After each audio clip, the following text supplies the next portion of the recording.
सांगली जिले में अपराधियों के आत्मसमर्पण एवं आदान प्रदान कार्यक्रम का सफल आयोजन। पुलिस अधीक्षक श्री संदीप घुगे के मार्गदर्शन में दिनांक 1 जुलाई 2025 को सांगली जिले में विभिन्न पुलिस थानों की उपस्थिति में अपराधियों के आत्मसमर्पण और आदान प्रदान कार्यक्रम का आयोजन किया गया।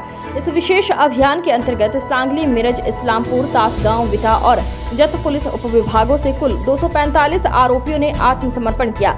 इसमें गंभीर अपराध जैसे हत्या, हत्या का प्रयास, गंभीर मारपीट, संपत्ति से संबंधित अपराध और शस्त्र अधिनियम के अंतर्गत दर्ज मामलों में वांछित अपराधी शामिल थे। पुलिस विभाग द्वारा आरोपियों की पूरी जानकारी एकत्र कर संबंधित अधिकारियों के साथ सूचना और दस्तावेजों के आदान प्रदान की प्रक्रिया पूरी की गई है। ये पहल अपराधियों को सुधार के अवसर देने के उद्देश्य से की गई है। कार्यक्रम में वरिष्ठ पुलिस अधिकारी, उपविभागीय अधिकारी और स्थानीय पुलिस थानों के प्रभारी उपस्थित रहे।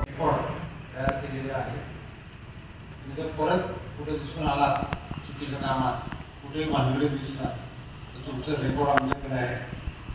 तुम्ही जे काही पूर्वी गुन्हे केले असतील, इथून पुढे कोणतेही गुन्हे कोणत्याही जिल्ह्यात दाखल झाले तुम्हाला त्या ठिकाणी फिरवण्यात येईल।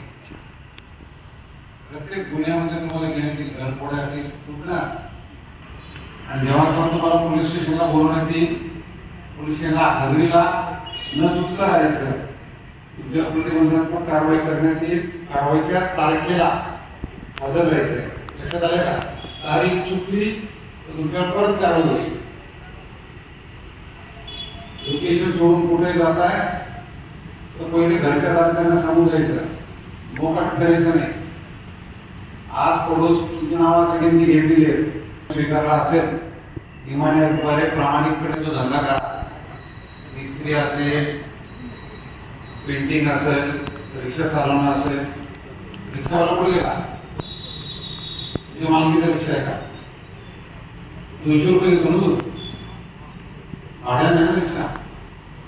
टाटा सुमो वाला कुठे आहे? नाही, लक्षात आलंय?